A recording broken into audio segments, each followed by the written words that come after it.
So welcome to the volume lesson of three-dimensional objects, and we're going to get them all done, of course, at once. So the concept for volume is that it is the amount of space that a three-dimensional object, same ones we've been looking at before, occupies. So I showed you the square inch before, and here is a cubic inch. It's actually 6 square inches taped together, but just that's kind of what we're going to calculate now. So that's why when we calculate volume, it will be in cubic inches, because we want to know how many of, let's say, these it takes to fill up a cube, rectangular, prism, etc., etc.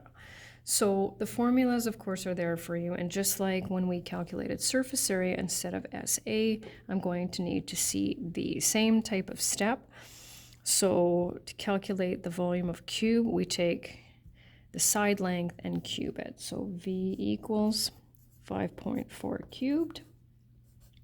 And it says round to 1 decimal place. So we'll go 157.4, I guess that would be 5. I'm just going to dig out an eraser here.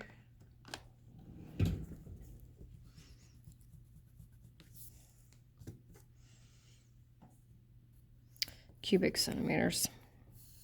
And I actually find the volume ones are usually easier than the surface area ones. So moving on, very similar concept, except now we have, in most cases, 3 different dimensions. So we'll take the length times the width times the height, and we'll get 36 cubic feet. Moving on.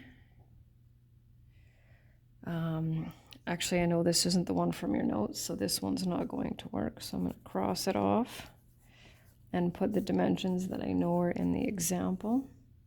So this, of course, we need a different height when we're calculating the area, the volume, sorry, of a pyramid. So I actually have the 9 over there. And so we'll take volume equals 1/3 times 8 squared times 9, and the volume is 192.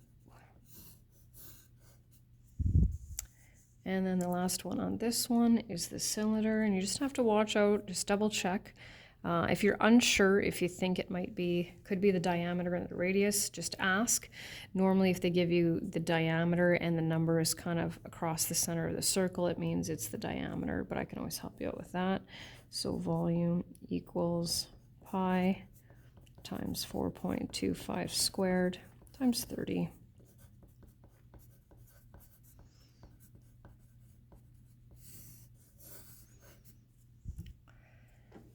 And on to the second screen. So we've got the cone. So now if we go back to surface area of a cone, we had the S in our formula, and that stood for the slant height. Look at the formula now. Which height do we need this time? Just the height of the cone, right? Not the slant height. So we don't have anything to calculate. V equals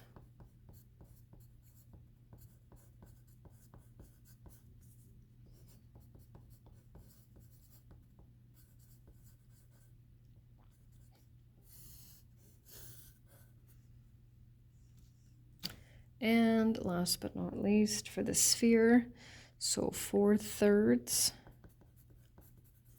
pi r cubed. It's looking like we're going to get a fairly large number.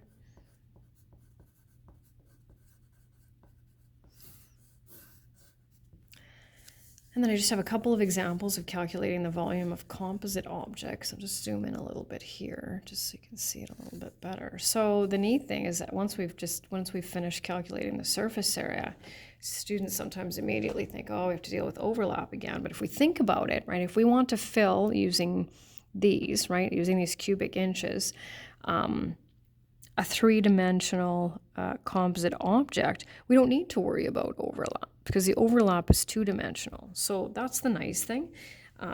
We just calculate the volume of this and add it to the volume of this. And you can do it separately if you want. I like to do it in one step, find that the easiest.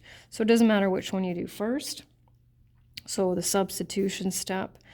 So pi, I'm going to do the cylinder first. r squared h plus 1/3 pi r squared h. Can't quite see that. Oh, there we go. And so I like to type that in one step, but I strongly encourage you to double check with your calculator. 36.7. And then this one on the bottom. So we've got a rectangular prism, so we'll go length times width times height plus 1/3 base squared times 6.